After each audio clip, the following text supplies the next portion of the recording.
that money, run on down the line. Take that money, run on down the line.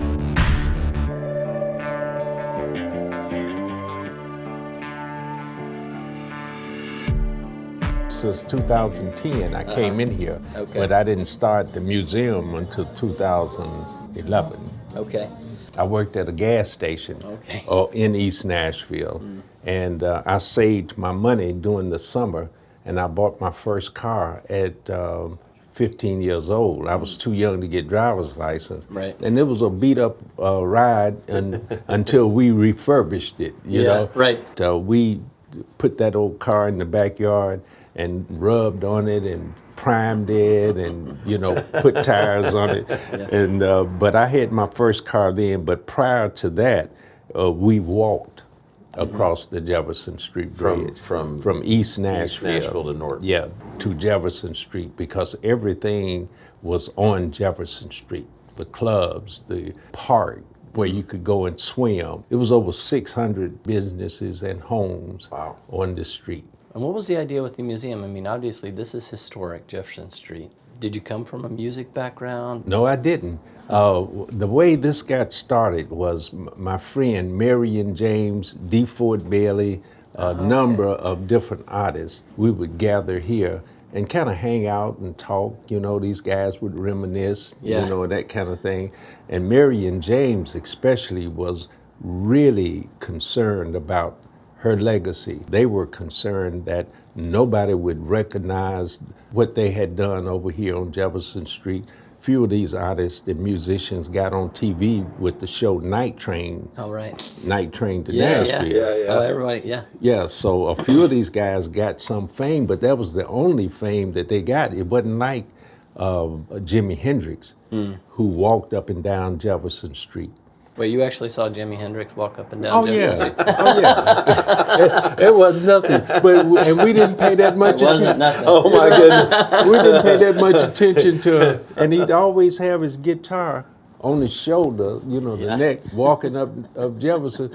He didn't have a case, and he pawned it a lot too. Yeah. That's one thing he did. And he was in Marion's band at one time. He was a regular on Night Train as a guitar player, So if Johnny Jones is over here playing guitar and Jimi Hendrix is over here playing guitar, Johnny Jones would give you a little bit more of a show, in his spot, So we would pay more attention to Johnny Jones because we knew him, because he was from around here in Nashville, Right. And Jimmy, he would just be kind of cool and try to keep up. But in the clubs, man, he got kind of wild, And a lot of the artists and musicians that actually played the blues didn't like when Jimi Hendrix would come out and do his own thing. It was like he was trying to take over the show. Yeah. I feel like it doesn't take very long to recognize a lot of the folks that are here, but what was Jefferson Street like when, back in the day? This was our Wall Street. We had 3 HBCU universities here on Jefferson Street. So we had a crowd of people up and down Jefferson Street from all walks of life. We had bakeries, we had car dealerships, we had clothing stores, we had department stores, we had funeral homes, churches, just about any business that it would take for a neighborhood to survive, we had it on Jefferson Street. In the end, what happened was the interstate came through. Right. Interstate 40. Yeah, you can hear the cars. Yeah, oh yeah, you can hear them all around us.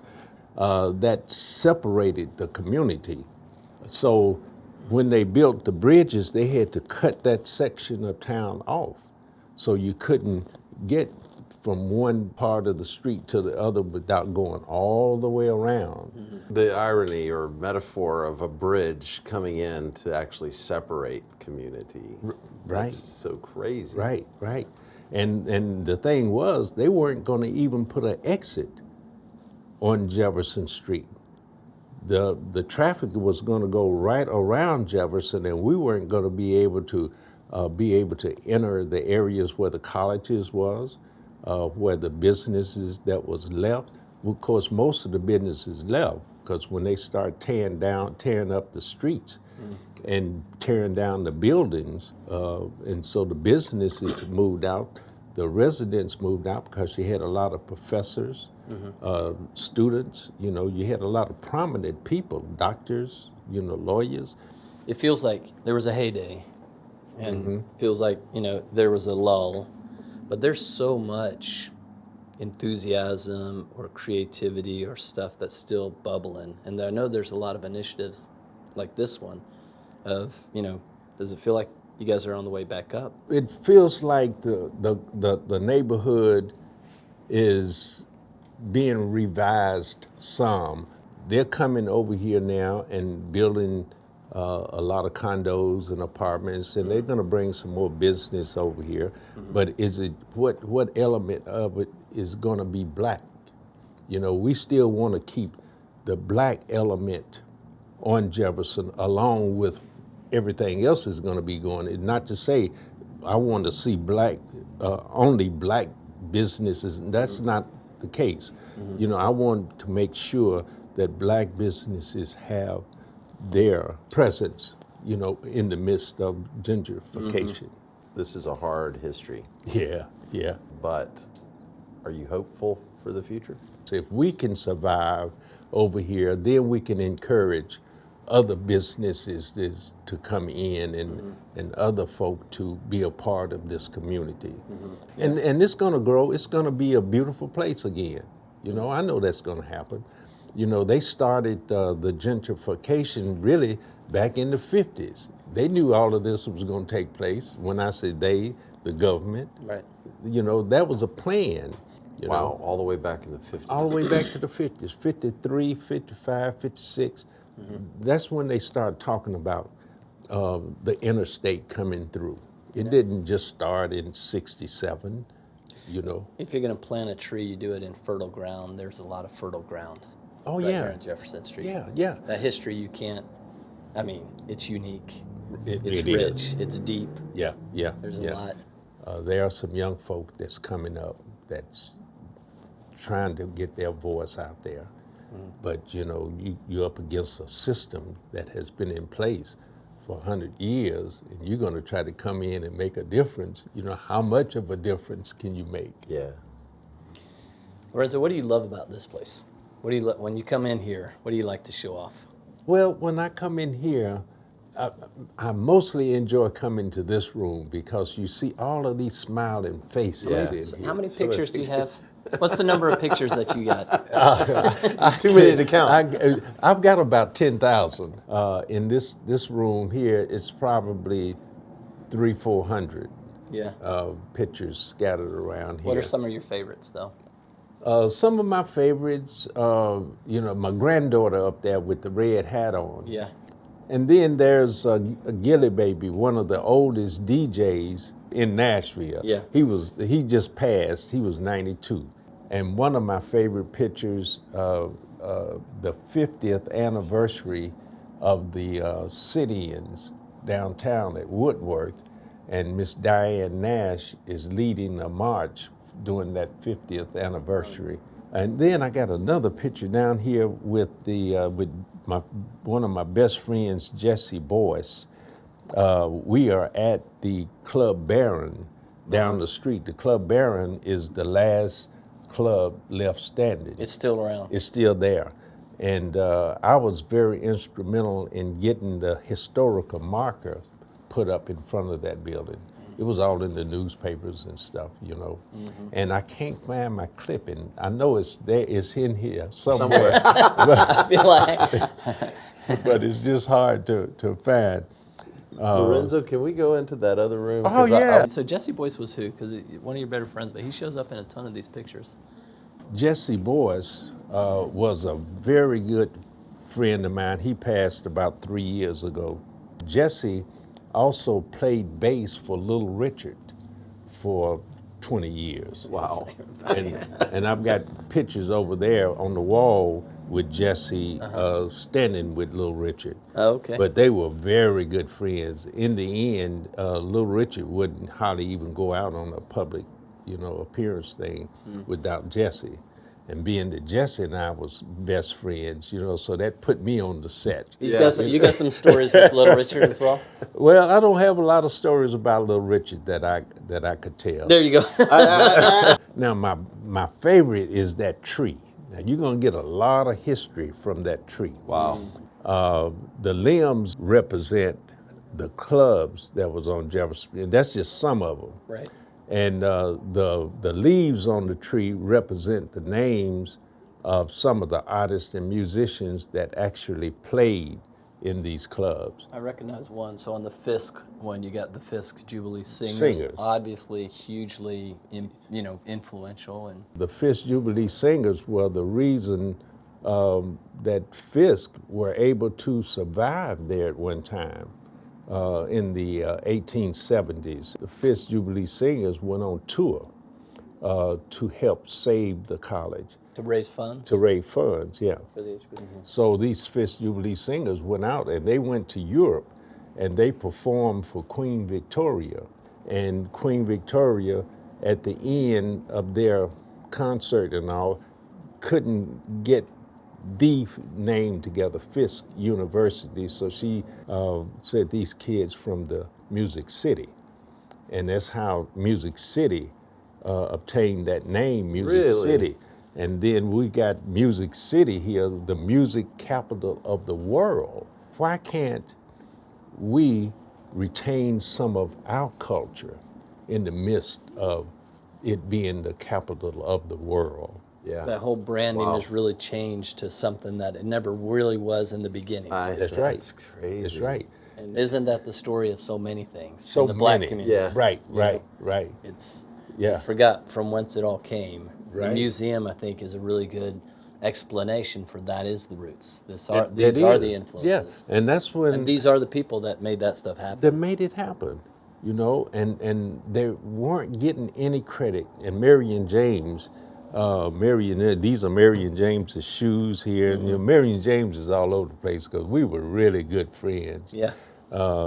And she encouraged me to be a spokesman for all of these great artists and musicians that actually played over here on Jefferson Street. Yeah. And I've loved it and enjoyed it. We're surrounded by a lot of what Nashville or music across the board, American music came from. Yeah. It's right here in these walls. And I tell folk, when you come in here, I want you to feel like you just stepped back in time. D. Ford Bailey sat on that stool. Oh, there- Marion James sat on that stool. Right. There There were some good conversations that happened on that on stool. that stool. Some good interviews happened on that stool. It is part of the mission here to get the younger generations to know their history and understand Yes. and be community for Yes, they need to know from where they came. Yeah. You know, and that it was this much history on Jefferson Street in North Nashville, their community. And we called Jesse Boyce and myself sort of renamed a portion of it, and we called it the original Music Row. And it is, because Music Row, what is called Music Row Yeah. on 16th, Yep. All that the was- labels and all the the modern- recording, yeah, you know, part of the Lawyers and industry. stuff. But Jefferson Street had live music from 2nd Avenue at Good Jelly Jones's place all the way up to 35th, which is Price's, and there's Price's up there on the wall, the the dinner big club. picture, the dinner club. Well, don't go anywhere, Lorenzo. Keep telling those stories. Yes, sir. And you know, and I'm one of the old guys, and I have to recognize and realize that, you know, because my next birthday I'll be 80. So, you know, I'm one of the ones still standing, and I've got a lot of my friends that has gone on. Yeah. You know, a lot of my friends that has gone on. But I still tell some of the stories, like Herbert Hunter. Herbert Hunter and I was raised up together in the same neighborhood from the age of about 6 years old. And then, but Herbert was a singer. He could sing pretty doggone good. Yeah. And when he got to be 14 or 15 years old, they'd let him come in the beer joints and sing, you Yeah. know. But he'd have to go right on back out the back door. He couldn't hang around. Yeah. So when he went in, I went in with him, you know, because that's my best friend. So, you know, so I've got those kind of connections to the beer joints and clubs and stuff. Yeah, How much did you guys know what was going on back when you were a kid? How important what was going on was going to be to overall music? Do you have a sense, or was it just your buddies? Like you say, it was just my friends, you know. We didn't think it would ever get past what it was then, you know, Yeah. that the clothing would change, that the cars would change, because we were right there in that little world. Like if you think about all the clubs that were here on the street, which one was your favorite? My favorite on the street here was the club Still Away. Still Because Away? That's where, yeah, the club Still Away. Steal away. Still Away. Yeah, because that's where a lot of locals hung out at. You know, the guys that we knew from the neighborhood. Yeah. Jimmy Church used to play there a lot. Not only Jimmy Church, but Ike and Tina Turner played there. B.B. King played there. Jimi Hendrix played there. But it was the vibe of Yeah. the club, you know, especially when it came to us locals. And I have funded this thing out of my pocket. You know, I got a little cleaning service, and so I go to work at night, you know, and able to fund this, to keep this history going. And hopefully we will get some help. So what is the plan? You know, again, I know that you're bringing on a new executive director and you're starting to think about that, but what's the plan for this for the near future? Well, one of the things I'd like to do is have the studio operating, you know, on a consistent basis. You know, bring in, grab some of these young artists and musicians, bring them in, let them put their footprints on Jefferson Street, on historical Jefferson Street. And hopefully we can bring them in and make some music, you know, and get some music out. Soon I'm looking for one of the labels to take an interest in what we're trying to do over here. Just like when Berry Gordy came in here in Nashville and picked up Jesse Boyd's and Bottoming Company, you know. If we could get connected to one of the labels here in Nashville that's interested in being diverse, you know, and can, because there's a ton of artists and musicians in this town with no home. You mean country and western musicians? No, they've got homes all over the place. Believe me, they got homes in the hills.